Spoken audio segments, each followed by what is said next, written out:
¿De quién hemos estado hablando toda esta semana? Digamos, todos estos domingos. Daniel. Daniel. Muy bien. ¿Qué significa Daniel? Dios es mi juez. Ah, muy bien. Esta es una escuela dominical.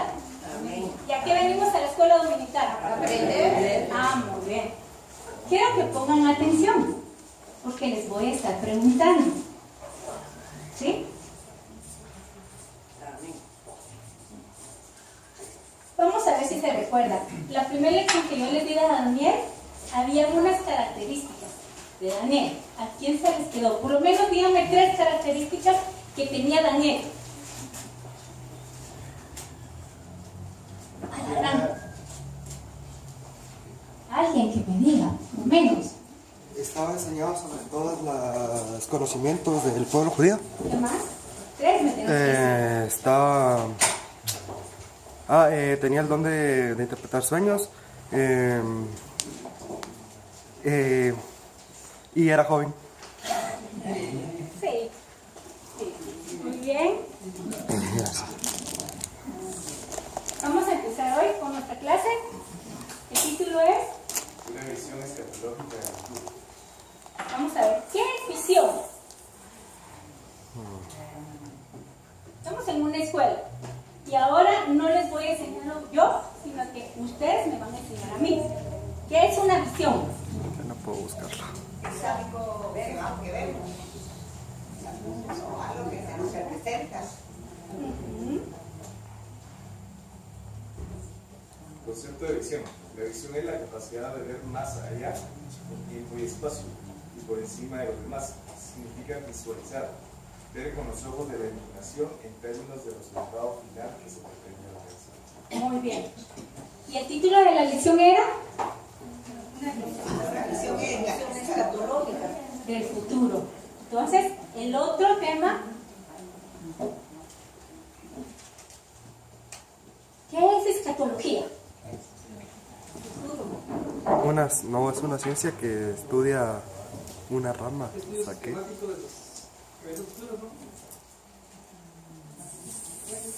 La profecía de la Biblia. Sí, también. Miramos qué es escatología. Parte de la teología que estudia los eventos futuros, es decir, el retorno de Cristo, los juicios, el reino de Dios y del cielo y el destino final del hombre y del universo. Muy bien. Nuestra clase va a estar centrada en Daniel 10. Abramos nuestras Biblias en Daniel 10.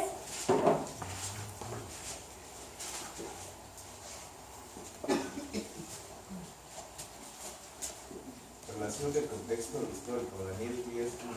En el tercer año de Ciro, rey de Persia, fue revelada palabra a Daniel, llamado Belsasar, y la palabra era verdadera y el conflicto grande, pero él comprendió la palabra y tuvo inteligencia en la visión. Después vamos a regresar al versículo. Ahorita vamos a ver una pequeña explicación. En este versículo tenemos el lugar y la fecha de la visión. El año tercero de Ciro fue el año 534 a.C., o sea, 4 años después de la visión de las 70 semanas. El primer mes era Nisan, de marzo a abril. Y Tequel es el nombre hebreo del río Tigris, donde Daniel se encontraba. Ahorita vamos a regresar al versículo del cual estamos viendo. Y dice, en el tercer año de Ciro. Ya lo vimos, que era más o menos en el año 534 a.C. Pero dice, ¿qué sigue diciendo? Fue revelada palabra. ¿A quién le fue revelada? ¿A todos? No, Daniel. Solo a Daniel, ¿verdad? Dice, llamado Belsasar, y la palabra era verdadera. ¿Por qué dice que era la palabra verdadera? Era dada por Dios. Porque era dada por Dios. Y fíjense que a pesar de que antes no se les tenía mucho, había un poco de ¿cómo se le podría llamar? Rechazo a los profetas. Daniel estaba dispuesto a dar la palabra. A él no le importaba quién fuera y él siempre daba la palabra. Pero miremos aquí, en el tercer año de Ciro, dice. Imagínense lo lindo que es Dios con nosotros. Porque cuando Dios da su palabra, lo da todo exacto. Porque aquí le dio, nos dice en dónde y cuándo fue dada la palabra. Así de tan hermoso es nuestro Señor Jesús. Esto ya lo vimos, sigamos viendo. Aflicción del profeta Daniel. Daniel 10, 2, 3. En aquellos días yo, Daniel, estuve afligido por espacio de 3 semanas. No comí manjar delicado, ni entró en mi boca carne y vino, ni me ungí con ungüento perfume hasta que se cumplieron las 3 semanas. Daniel, una de las características de Daniel, la principal, ¿cuál era? Obediencia. ¿Cuál otra?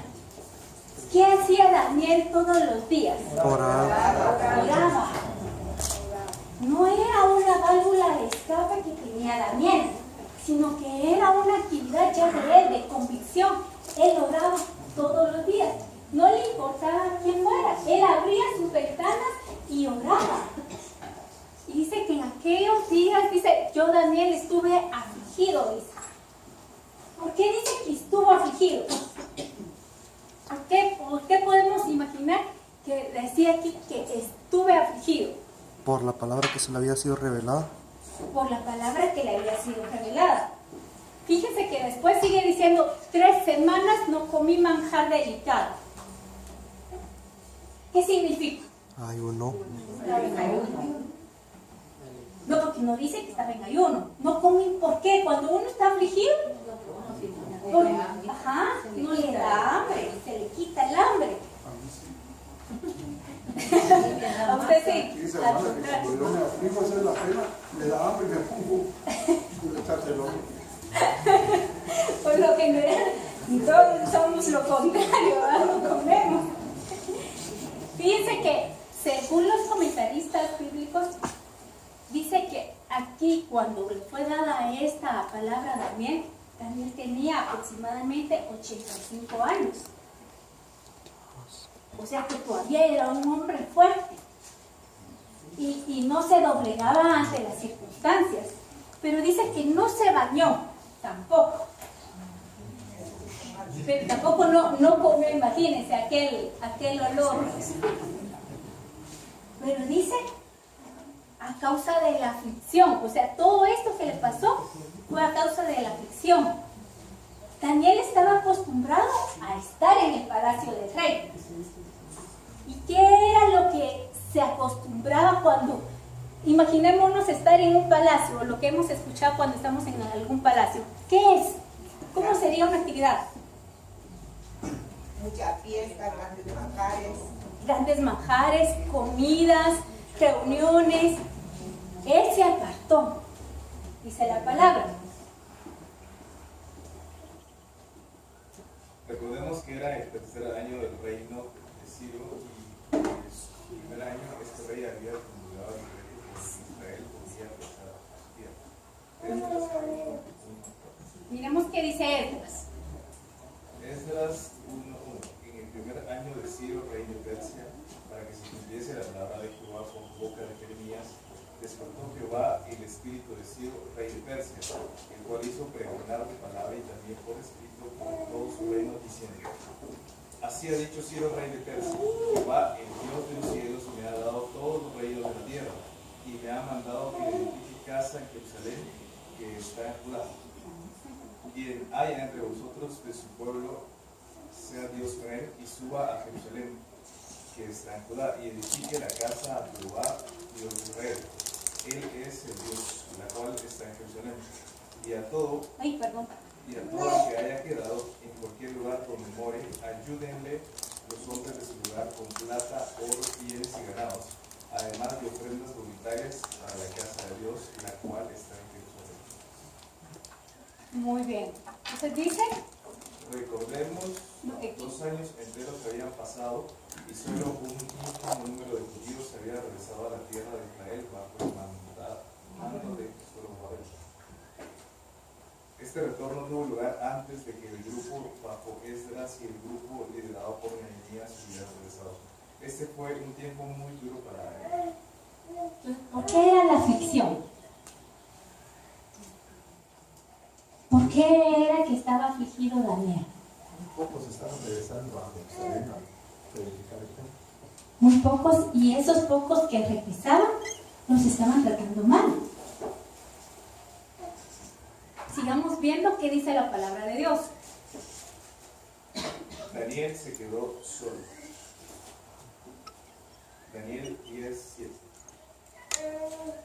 Solo yo, Daniel, vi aquella visión. No la vieron los hombres que estaban conmigo, sino que se apoderó de ellos un gran temor y huyeron y se escondieron. Daniel estaba encomendado para realizar una misión específica a un lugar determinado. Pero dice, sin embargo, dice que solo yo, Daniel, vi aquella visión. Pero iban otros hombres acompañándolo. ¿Qué fue lo que sintieron aquellos hombres? Temor, ¿verdad? ¿Pero por qué? ¿Por qué sintieron temor? Porque la visión solo era para Daniel, no para todos. ¿Por qué más? Temor a lo desconocido. Se creía en la antigüedad que si alguien miraba a un ángel, ¿qué les pasaba? Morir. Se moría. Entonces por eso dice que se apoderó de ellos un gran temor, huyeron y se escondieron. Fíjense que es interesante eso, porque la palabra, cuando Dios nos la habla, va para una persona determinada.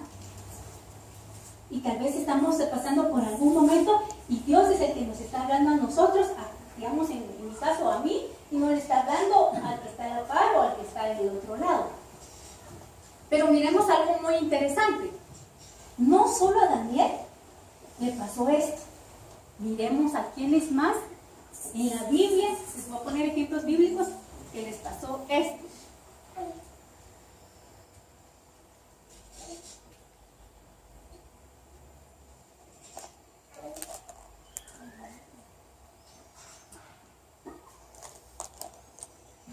No solamente a Daniel le dejaron solo, semejante situación se dio también con Daniel y sus compañeros, Eliseo,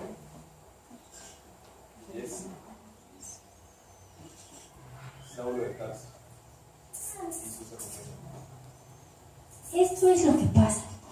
La palabra, la profecía, cuando Dios va a hablar, solo le habló a Daniel, solo le habló a Eliseo y solo le habló a Tarso, a Saulo de Tarso. No así a sus compañeros o a sus acompañantes. Pero fíjense que dice el versículo 10:7, la última parte. ¿Quién me puede leer la última parte del 10:7? Dice: Sino que se apoderó de ellos un gran temor y huyeron y se escondieron. Son 3 características buenas o malas de los acompañantes. Malas. La revelación va dirigida a todos. La revelación iba dirigida a todos. Solo a Daniel. Solo a Daniel. El hombre espiritual a veces es desconcertado por esa emoción. Pero dice que cuando tiene valor, toma la palabra que Dios les ha dado. Y vemos que sigue siendo la palabra de Dios. Daniel 10:8. Quedé, pues, yo solo, y vi esta gran visión, y no tengo fuerzas en mí. Antes mi fuerza se cambió en desfallecimiento, y no tuve vigor alguno. Dice que quedé pues yo solo. Porque los acompañantes no se quedaron ahí. Porque ¿qué fue que hicieron los acompañantes? Huyeron. Se fueron. Lo dejaron solito.